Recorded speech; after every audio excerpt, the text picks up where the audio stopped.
प्रति ओडियांकर पसंदर खाद्य हूँ पखाल। खरा दिन आसले ओडियांकर खोजा पड़े पखाल कषा। पखाल हूँ सभींकर प्रिय खाद्य। अत्याधुनिक जीवन शैली रे अनेक परंपरा बलि पड़ते भी पखाल तार सत्ता कि महक हराई नहीं। आम आराध्य देवता प्रभु श्री जगन्नाथ भी पखाल प्रेम श्रीमंदिर टंक तोराणी यार प्रमाण रही। खरादिने पखाल कषा नहीं ओडिया को शांति मिले।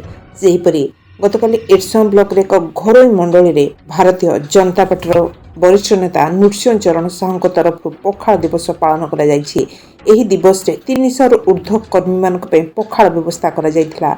पखाल दिवस उपलक्षे बीजेपी कर्मी को मन में पखाल चाहिदा एवं आनंदित हो जाइथिले।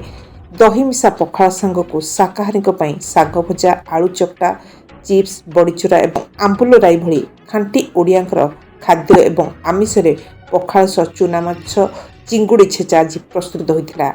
यह कार्यक्रम में भारतीय जनता पार्टी जगतसिंहपुर जिलार जिला सभापति प्रताप चंद्र मिश्र, ओबीसी मोर्चा उपसभापति नृसिंह चरण साहू, बालिकुदा एरसमा बीजेपी नेता शिवव्रत दास, सांसद प्रतिनिधि जटाधारी स्वईं, पूर्वतन जिला कृषक मोर्चार सभापति उमाकांत परिडा, तपन बेहरा, आईनजीवी अक्षय स्वईं, नारी नेत्री निरुपमा स्वईं प्रमुख उपस्थित रही। तीर्तलू Umakant Parida, Odisha mobile TV. Narasimha Sahu Bharatiya Janata party Odisha प्रदेश उपसभापति। ये जो पखाल दिवस पालन होगा भाईचारार पर्व होमें ओडिया लोक निज भितर गर्व करुँ। पखाल को नहीं आम भाषा, आम संस्कृति और आमर खाद्य आपको सारा विश्व ग्रहण करछि। आज विश्व पखाल दिवस। ये पखाल जो बैक्टेरिया अच्छी जो आम पाखे जो प्रोटीन अच्छी से प्रोटीन अन्य कौन सी खाद्य नहीं। एठी जो विकास कथा अच्छी ये विकास सांगे आपको जोड़ाई जे आम खाद्य विश्व सबुठ भल खाद्य। आम ओडिया लोक जो खाद्य आज ग्रहण करूँ, आम ठाकुर से खाद्य ग्रहण कर ये कथा को विश्व मान्यता मिली। तेणु आम आज जो पखाल दिवस कर आम भितर जो भातृभाव को बढ़ाई आम भितर जिते पुराणा कार्यकर्ता समस्त को जोड़िकी आगामी दिन निर्वाचन लड़ाई जो 2026-27 जो पंचायत निर्वाचन हम ये निर्वाचन आपने भारतीय जनता पार्टी असल स्वरूप देखिए।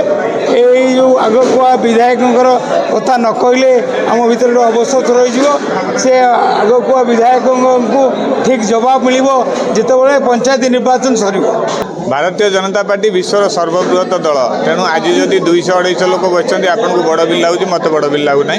भारतीय जनता पार्टी किसी पुरातन कार्यकर्ता किसी मुरबी से माने अनौपचारिक भाव में, औपचारिक नुहे अनौपचारिक भाव में किसी बंधु मान को डाकिकी पखाल भोजी आयोजन करछंती। ओडिया प्राण पखाल कंसा ये कथा आम समस्ते जानीचे। ओडियार दिय विश्व प्रसिद्ध मोर प्राणप्रिय जगन्नाथंकर प्रिय खाद्य भी पखाल। आज जगन्नाथ तीन ओली पखाल खाइबे, 3 थर पखाल खाइबे, 3 थर पखाल लगी हम। जगन्नाथंकर दर्शन सारिकी आपले बाहर टंक तोराणी जो तोराणी ओडियार प्राण।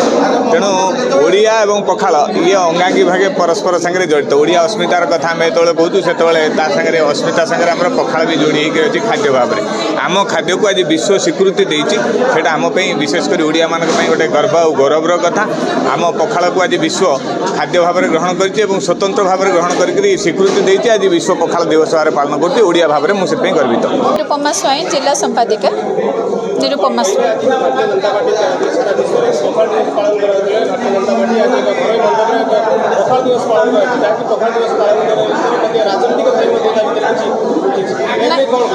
नहीं राजनीतिक नहीं। जो माने विगत दिन में आम मान सहित कम करते 20 वर्ष तले से जेहेतु अवहेलित होकर रही आज मुझे नृसिंह भाई मोर काई भाई से डाकिकी आज आम बंधुत्व पालन करने हिसाब से आम आज पखाल दिवस पालन करुचु। बंधुत्व गोटे पखाल दिवस आमर बंधुत्व केमती सेमती अतुट रही हिसाब से आम कर राजनीतिक हिसाब से कौन ये कार्य करा जाए ना।